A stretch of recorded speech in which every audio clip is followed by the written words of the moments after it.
¡Ay, mis hijos!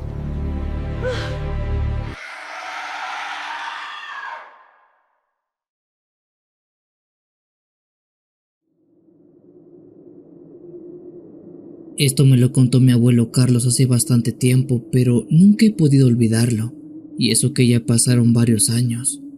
Por lo que tengo entendido, mi abuelo tuvo una infancia bastante difícil, porque cuenta que desde que era un niño ya trabajaba para ayudar a su familia. Para cuando tenía cerca de 25 años, mi abuelo Carlos ya había hecho y vendido casi un poco de todo. Según se sabe, y él contó que por ahí del año 1999 tenía un negocio de venta de gelatinas en el pueblo donde él vivía que se llama La Curva del Molino, que está en Nayarit, que es de donde es originario también mi abuelo. Cuenta mi abuelo que en ese tiempo salía con un bote lleno de gelatinas y las iba ofreciendo por el camino hasta llegar al parque del pueblo. Mi abuelo era de los que caminaba desde temprano con su bote de gelatinas colgada al hombro, gritando para que la gente saliera a comprarle al menos una. Pero una mañana le pasó algo bastante extraño, dice él.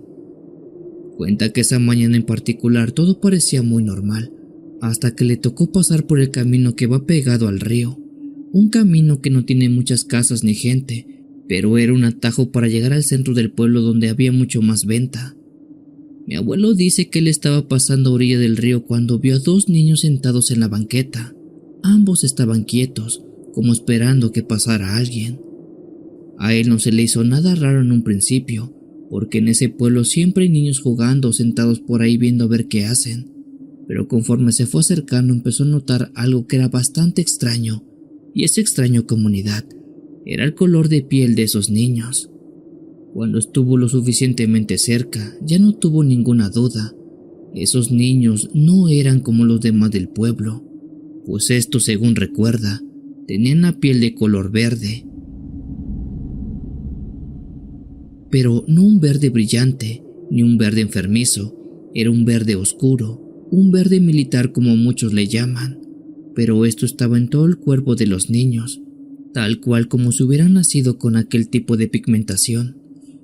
Mi abuelo decía que en ese momento no sintió nada de miedo, más bien curiosidad, porque en su cabeza trataba de encontrar una explicación lógica, pensando tal vez que estaban pintados o que era alguna enfermedad rara que no conocía para la época. Los niños se levantaron cuando vieron a mi abuelo pasar con las gelatinas y se acercaron a él de una forma muy común, como cualquier niño de su edad, dice él, y cuando lo hicieron le pidieron unas gelatinas. Luego dice que le hablaron todavía más normal, sin nada raro en sus voces, y eso era lo que lo terminó por confundir más a mi abuelo. Él le dio una gelatina a cada uno de los niños verdes, pero no pudo evitar preguntarles por su piel. Les dijo que si estaban pintados o qué les había pasado para que tuvieran ese tipo de color en todo su cuerpo. Los niños se miraron entre ellos como si no entendieran la pregunta, y solamente le respondieron que así eran, que siempre habían sido así. Mi abuelo, todavía incrédulo, les tocó el brazo, y ahí fue cuando se le hizo un nudo en el estómago, porque dice que eso no era pintura, no se sentía como algo encima de la piel, sino que era su piel, una que era completamente verde. Luego les preguntó dónde era que vivían, pensando tal vez que sus papás podrían explicarle por qué tenían la piel de color verde, pero los niños simplemente levantaron la mano y señalaron hacia el río que estaba al lado, y eso fue lo que ya no le gustó para nada a mi abuelo, porque ahí no había casas, solamente monte, agua sucia y una parte profunda donde nadie se metía porque era muy peligroso. Aún así los niños no parecían asustados ni perdidos, al contrario, estaban muy tranquilos, comiendo sus gelatinas con una sonrisa que les iba de lado a lado como cualquier niño de la época. Cuando ellos terminaron de comer sus gelatinas, él cuenta que descendieron por donde habían apuntado que vivían y se metieron detrás de unos árboles, pero lo raro es que mi abuelo simplemente los vio desaparecer. Él cree que se escondieron ahí atrás, pero era difícil porque el árbol no estaba muy grande y esconderse dos niños era prácticamente imposible. Mi abuelo solamente se quedó viendo un momento más, esperando que salieran o que alguien más los llamara, pero dice que no pasó nada. El lugar estaba en completo silencio. Ese día mi abuelo regresó a la casa y le contó a sus papás lo que había visto, pero dice que lo tacharon de loco, porque no le creyeron que había visto 2 niños de color verde en el río. Mi abuelo cuenta que a la fecha nunca le ha dado miedo eso que vio, sino más bien lo entiende como algo raro, como algo extraño simplemente. Mi abuelo cuenta que nunca más volvió a ver esos niños de color verde por la zona, y cada vez que alguien le preguntaba él siempre decía lo mismo, que esos niños se veían muy normales, como cualquier niño de 6, 7 u 8 años, pero su piel era totalmente verde, por lo cual lo ha llevado a pensar que esos niños tal vez no eran niños, sino que eran duendes.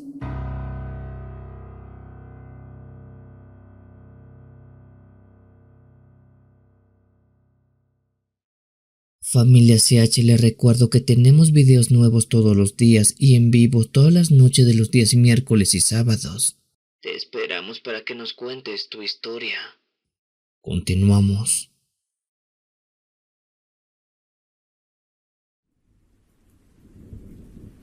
Buenas noches, comunidad Cuenta Historias. Mi nombre es Rocío, pero el relato que les comparto por medio del correo es algo que le tocó vivir a mi mamá, quien le mando un gran saludo y se llama Lucía. Si no me equivoco, esto que les cuento tiene como 5 o 6 años que le ha sucedido, es decir, es una historia relativamente vieja, pues ocurrió en el año 2020. Mi mamá toda la vida ha vivido en una pequeña comunidad que se llama Labor Vieja, que está en el estado de San Luis Potosí, aquí en México. Ese pueblo de donde es mi madre no es muy grande, es un tanto pequeño y no tiene grandes atractivos, pero está lleno de gente muy trabajadora. Desde que tengo memoria, mi mamá se ha dedicado a vender pan. Creo que tiene como 20 años en la labor de panadera en un negocio que empezó con mi papá, que en paz descanse, pero que siguió gracias a mi hermano mayor, que es el panadero que hornea todos los panes que se venden. La rutina de mi mamá y mi hermano es bastante marcada.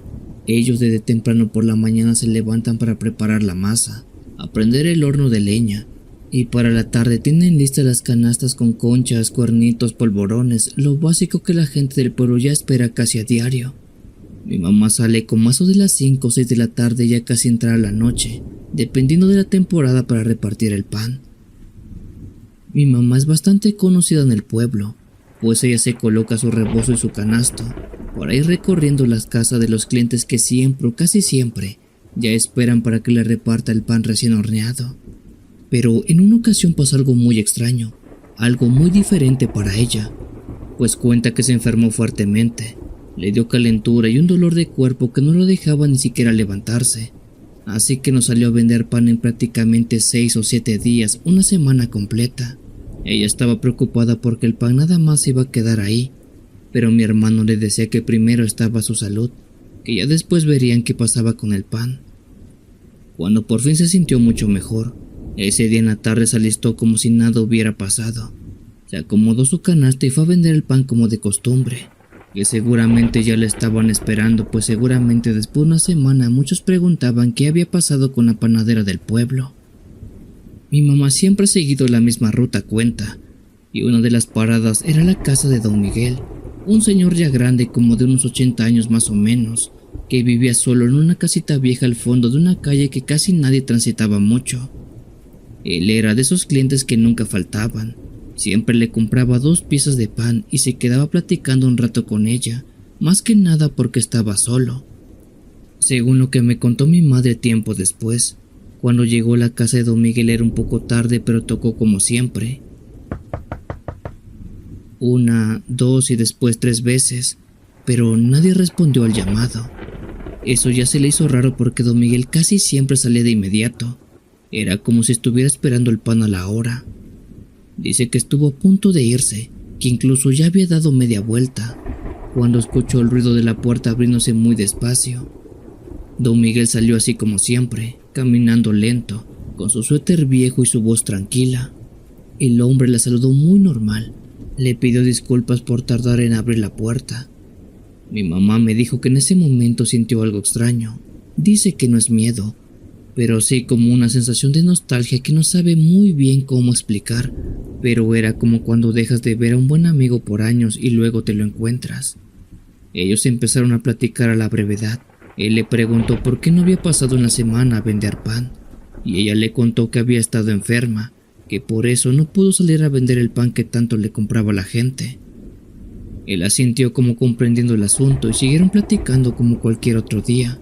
Ya saben, cosas simples, del clima, del pueblo y cosas muy normales. Luego le pidió 2 piezas de pan, las de siempre. Mi mamá se las dio a la brevedad. Don Miguel sacó el dinero y le pagó sin mayor problema, y hasta ahí todo estaba muy tranquilo. Dice que lo único raro era que sentía esa como nostalgia medio rara, y que el interior de la casa se veía más oscuro de lo que ella recordaba, como si no hubiera luces o todas estuvieran totalmente apagadas. Fuera de eso no hubo mayor problema. Dice que ella se despidió tiempo después y siguió su camino vendiendo más pan. Un poco más adelante, ya casi saliendo a la calle principal, mi mamá se encontró con una muy buena amiga suya.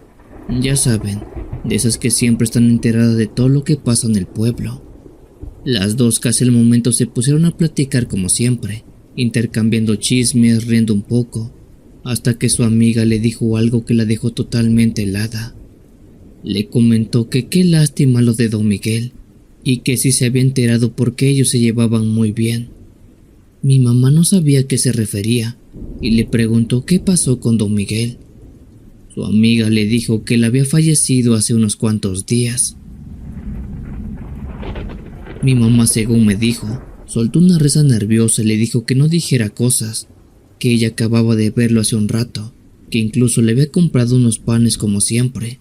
Pero su amiga no se empezó a reír, al contrario, se puso mucho más seria. De esas veces que sabes que no están jugando con lo que te están diciendo.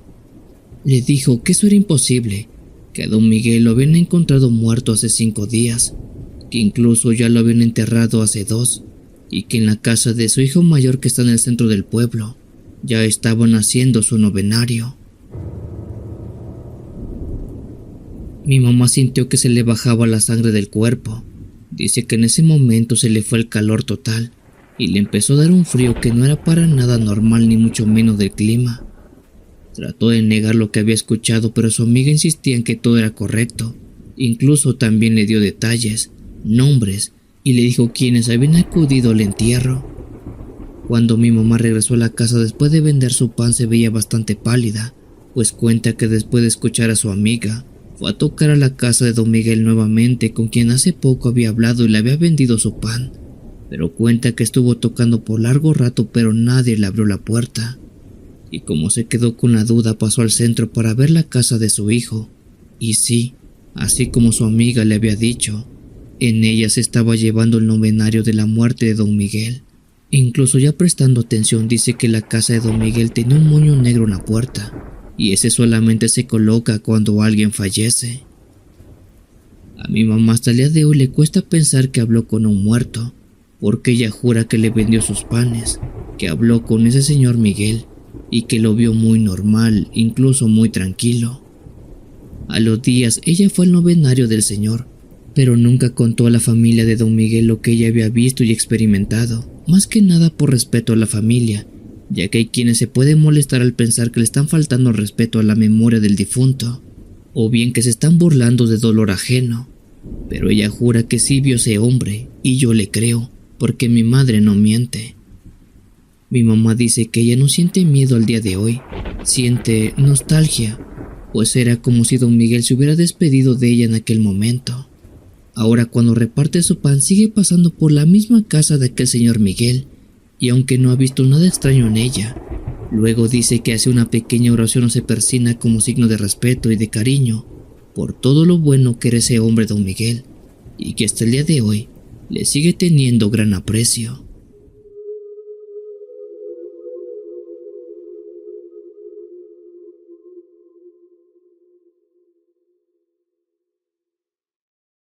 Si la historia te está gustando, nos apoyas mucho dándole like y suscribiéndote al canal. Si lo consideras y lo hemos ganado, también puedes hypear nuestro video para que más comunidad pueda escucharnos. Continuamos.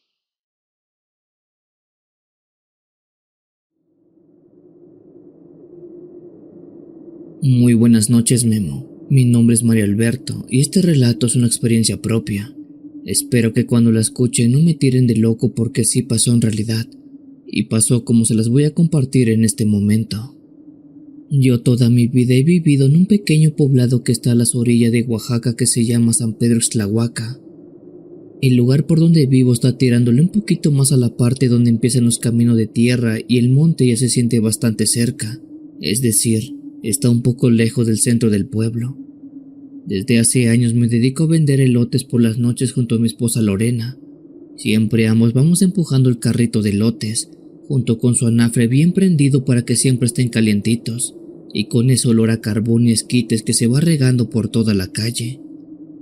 Como también ya es costumbre, mi esposa siempre empieza a gritar el clásico elotes, elotes calientitos, para que la gente que está en sus casas pueda escucharnos y pueda salir a comprarnos los elotes. Esto que les comparto, comunidad, pasó hace ya varios años, en una noche en la que de verdad todo estaba muy tranquilo. De hecho, casi no habíamos vendido mucho, y ya eran como las 9:30, quizás 10 de la noche. A esa hora decidimos pasar por una calle que casi no recorremos porque está muy solitaria, y que está pegada a una primaria que se llama Benito Juárez. Esa escuela de día es bastante normal como cualquier otra, pero en las noches se siente bastante pesada, y eso se debe a que también está en las orillas del pueblo. Mi esposa y yo íbamos pasando justo frente a la entrada de la escuela que tiene el portón cerrado como siempre, cuando mi esposa me jaló del brazo y me dijo algo en voz baja. «Mira, fíjate de ese lado». A lo que ella se refería era que viera a una niña que estaba en ese lado. La niña, que tendría unos 6 u 8 años, tenía el uniforme de la primaria puesto, la clásica falda azul marino, suéter gris y una mochila colgando en su espalda.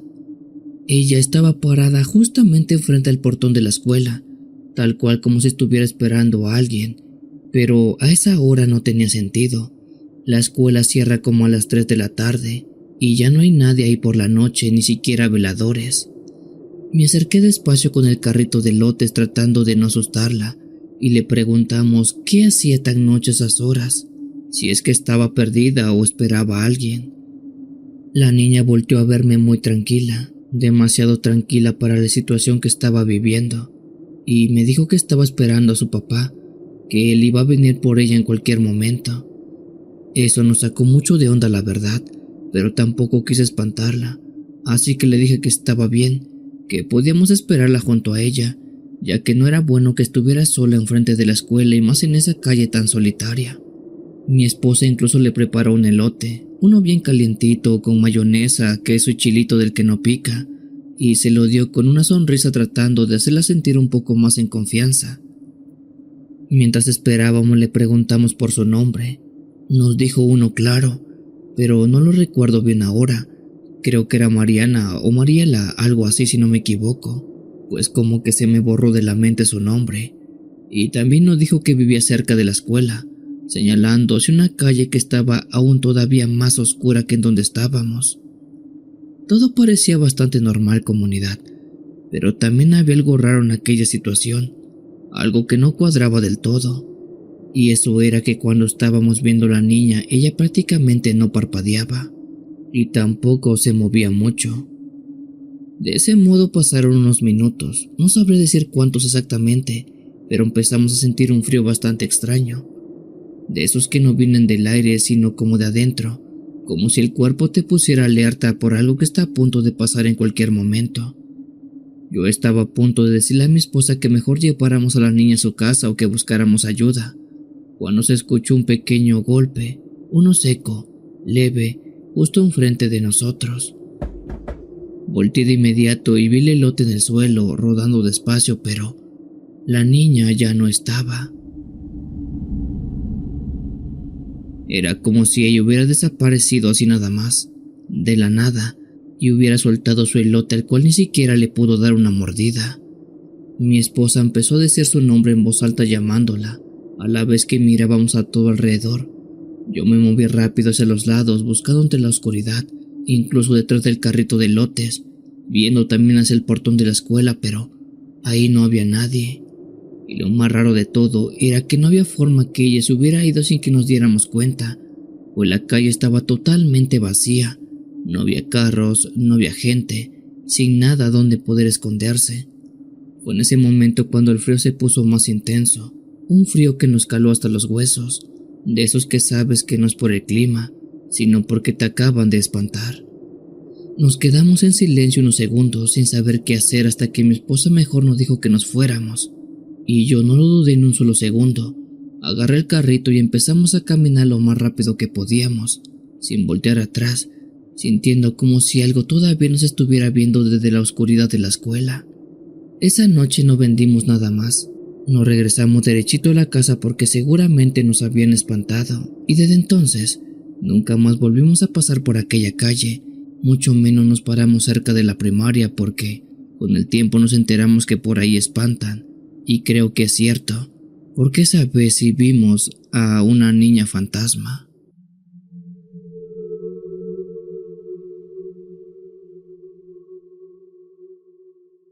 Familia, los invito a que formen parte de los miembros del canal y disfruten todos los beneficios que tiene, por ejemplo, como ver su nombre que está apareciendo en este momento. Continuamos.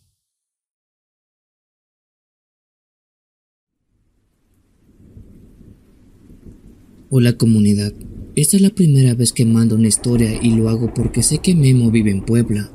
Y estoy seguro que sabrá exactamente dónde es que pasó esto y ojalá algún día podamos conocernos. Mi nombre es José María y tengo 26 años, pero esto pasó hace 2 años aproximadamente. Yo trabajo con un tío que se llama Ernesto, quien por cierto se dedica a vender semitas poblanas justo enfrente de la Arena Puebla, que está en pleno centro histórico donde cada lunes hay funciones de lucha libre. De esos trabajos que son pesados por los horarios más que nada, pero también te dejan ver muchas cosas, porque la lucha siempre jalan gente, ambiente, ruido y también, a veces cosas que uno no debería de ver de ninguna manera. Para nosotros los lunes son días bastante fuertes, porque hay funciones de lucha libre y desde temprano empezamos a preparar todo para nuestra venta. El pan, las milanesas, el quesillo, el aguacate, el pápalo, todo listo para cuando salga la gente con hambre tener sus semitas luchadoras listas para que se las coman. Esa noche en especial estuvo bastante pesada, comunidad. Vendimos como nunca. La gente no paraba de llegar una tras otra. Incluso cuando la función había terminado, había bastante gente comprando todavía sus semitas. Para cuando nos dimos cuenta, ya eran más de las 3 de la madrugada y apenas estábamos empezando a recoger nuestras cosas del negocio. Negocio que por cierto es un negocio ambulante, es decir, de esos que se montan en la calle y se quitan al mismo tiempo. A esa hora el centro ya no es el mismo. Durante el día es puro movimiento, pero en la madrugada todo es totalmente vacío. Como si todo lo que pasó hace rato se hubiera borrado de un solo golpe y solamente hubiera calles vacías y oscuridad total. Yo me acuerdo bien que fuimos de los últimos en notar que prácticamente no había nadie en la calle. Solo quedaban 2 puestos además del nuestro, uno de bebidas y otro de antojitos, pero estos también ya estaban recogiendo sus cosas. Para cuando terminamos de vender la última semita, ya solamente quedábamos nosotros y ese par de vendedores que prácticamente ya se estaban retirando. Mi tío Ernesto me dijo que empezáramos a recoger rápido, que ya era tarde, pero mientras guardábamos las tablas, el gas y todo, yo volteé a ver la calle y estaba prácticamente sola. Fue cuando por inercia vi la hora en mi teléfono y noté que eran exactamente las 3:33 de la madrugada. Lo recuerdo muy bien porque me dio una risa nerviosa. Incluso le dije a mi tío Ernesto que era la hora mala, como muchos le llaman. Él nada más volteó a verme serio, porque de esos señores que sí creen en cosas paranormales, y me dijo que no anduviera diciendo tonterías y que mejor me apurara. Yo me quedé callado, pero en ese momento fue cuando lo escuchamos. Se trataba de un lamento. No era un grito normal, no era algún borracho saliendo de un bar, ni alguien peleándose. Era algo mucho más horrible, más feo y profundo, como si alguien estuviera sufriendo de verdad, como si le estuvieran haciendo algo simplemente horrible. Se escuchó primero a lo lejos, pero lo suficientemente claro como para que los dos nos quedáramos totalmente quietos. Yo sentí como se me enchinó la piel y el aire se puso totalmente extraño, se puso frío. Además que a mi tío también se le puso la piel chinita y pude ver en su cara una expresión que era de miedo, un miedo a lo desconocido.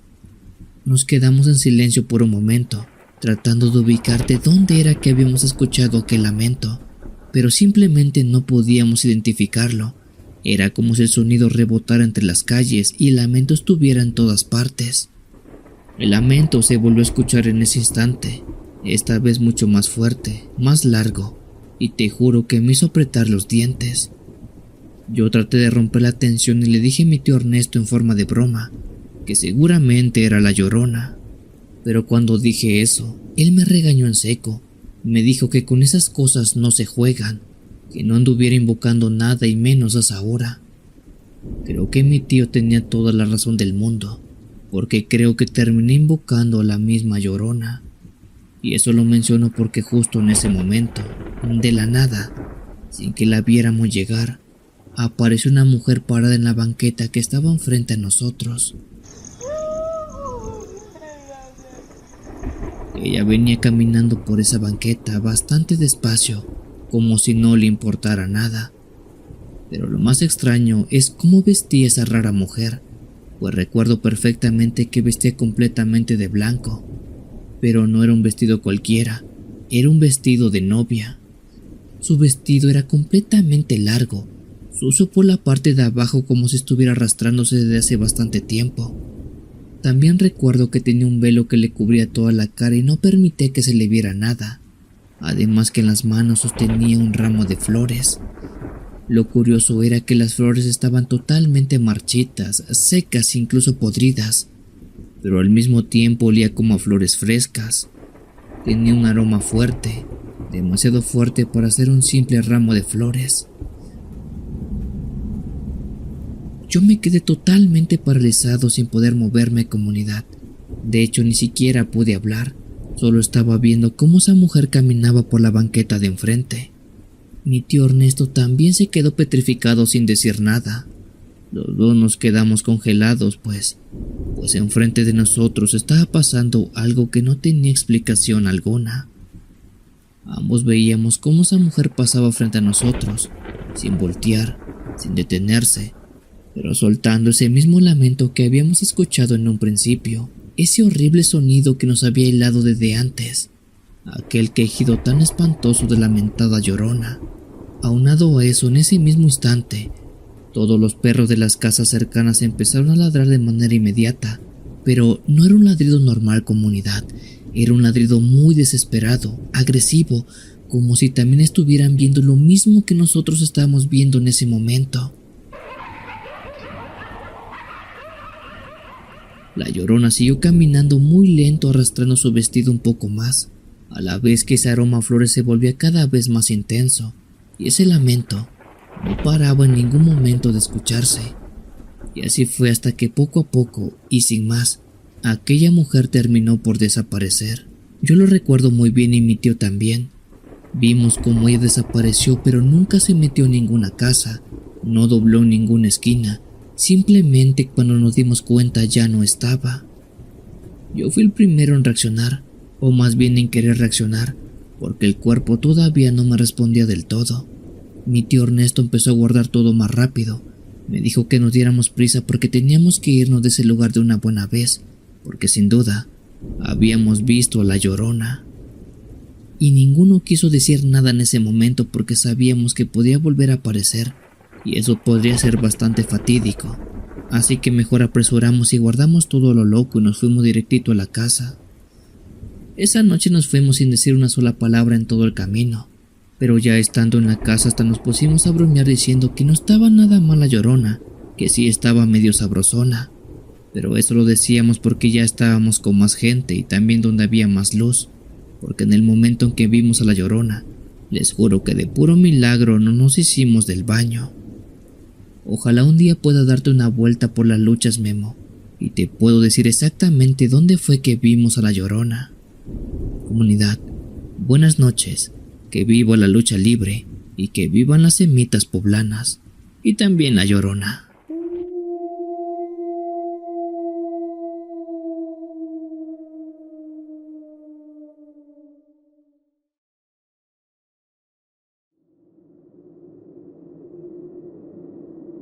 Muy buenas noches, familia CH. La historia que les cuento es una vivencia que le tocó experimentar a uno de mis tíos, en concreto mi tío Juan, hermano de mi papá. Esta historia es algo vieja porque pasó en el año 2003, allá en las orillas de un lugar que se llama San Andrés Ixtapa, que está en Guatemala, que es de donde es originaria toda mi familia, y donde también te escuchamos cada noche. Un lugar donde los caminos de tierra se pierden entre el monte y hay parte donde prácticamente no hay casas, solamente oscuridad, cerros y veredas que la gente evita muy por las noches. En esa ocasión cuenta mi tío que venía trabajando de hacer un trabajo en un pueblo que estaba cercano, como unos 40 minutos del nuestro. Había ido a hacer un encargo y como se le hizo bastante tarde le tocó regresar ya a entrar la noche. Por suerte llevaba una lámpara pequeña que era con la que se estaba iluminando durante todo el camino. Dice que ya llevaba un buen rato caminando cuando empezó a ver algo muy raro a lo lejos. Aquellos se trataban de luces, pero no eran luces de casas, porque por esa zona no había viviendas y tampoco eran carros. Eran más bien luces juntas, como si hubiera gente reunida en un lugar haciendo algo. Conforme se fue acercando mi tío, se dio cuenta de que aquello era como un mercado en medio del campo, en medio de la nada. Recuerda que había puestos de comida, gente caminando entre ellos y también sombras moviéndose de un lado a otro. A él se le hizo bastante curioso ver eso, porque nunca había visto algo así en aquel campo y mucho menos por la noche, y por un momento pensó en acercarse, aunque fuera para ver qué estaban vendiendo o si podía comprar algo, porque decía que tenía un poco de hambre. Pero algo no le cuadraba del todo a mi tío, y eso era que el ambiente estaba muy callado. No se escuchaban voces claras, ni risas, ni el típico ruido de un mercado común. Aquel era como un murmullo bajo, medio raro, como si el sonido no fuera completamente humano. Aún así siguió avanzando un poco más, hasta que la luz le permitió ver mejor a las personas, y ahí fue donde sintió el verdadero miedo. Dice que la gente no caminaba bien, pues no tenían pies, y tampoco tocaban el suelo. Dice que se movían como flotando, apenas unos centímetros arriba de la tierra, deslizándose en lugar de caminar. Algunos parecían normales desde arriba, con ropa común y corriente como cualquier vendedor o cliente, pero abajo no había nada más, solamente oscuridad en ellos y movimientos muy lentos, casi antinaturales, pues cuenta que de la rodilla hacia abajo no tenían pies. Mi tío se quedó totalmente paralizado un segundo, tratando de entender qué era lo que estaba viendo, pero cuando uno de esos hombres que estaba dentro del mercado giró para verlo, dice que sintió que su mirada no era la de una persona, sino era más bien como si una cosa lo estuviera viendo desde ese lugar. Sin pensarlo más, mejor bajó la mirada, fingiendo que no había visto nada y siguió caminando por la orilla de la vereda. Para ello apretó el paso lo más que pudo, pero sin correr, para que aquellas cosas que estaban dentro del mercado no pensaran que él tuviera miedo. Dice que mientras avanzaba el murmullo se volvía cada vez más fuerte, como si esas cosas supieran que alguien estaba pasando muy cerca de aquel mercado fantasma. Pero mi tío cuenta que por suerte nunca tuvo la necesidad de voltear a verlos. Mi tío caminó así hasta que las luces se quedaron muy atrás, y cuando por fin pudo juntar valor para mirar, cuenta que aquel mercado que había visto ya no estaba. Ni el mercado, ni la gente, ni las luces, solamente estaba el camino oscuro y el monte. Cuando él llegó a la casa en la noche, cuentan que venía totalmente pálido, sudando frío, y lo primero que dijo fue que había visto un mercado fantasma en el cerro. Hasta la fecha, cada vez que alguien le menciona ese camino, él se pone muy serio y siempre cuenta lo mismo, que en alguna ocasión, en algún año, le tocó ver un mercado fantasma en aquel sitio, y que a buena hora jamás le hicieron nada a los espectros que estaban ahí. La gente cuenta que ese cerro tiene muchas historias paranormales, pero esta historia de mi abuelo es la más extraña y perturbadora de todos, pues nunca nadie más ha visto un mercado ambulante en ese sitio.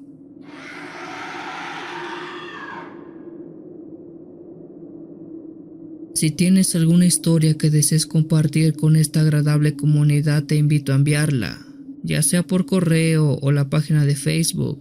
Los links están en la descripción del video. Te agradecería actives todas las notificaciones para estar al día con los relatos que se suben a diario. Muchas gracias por dejarme llegar hasta tus oídos. Yo soy el Cuenta Historias. Te deseo una linda y oscura noche. La noche, la noche, la noche, la noche, la noche, la noche, la noche, la noche, la noche, la noche, la noche, la noche, la noche, la noche, la noche, la noche, la noche, la noche.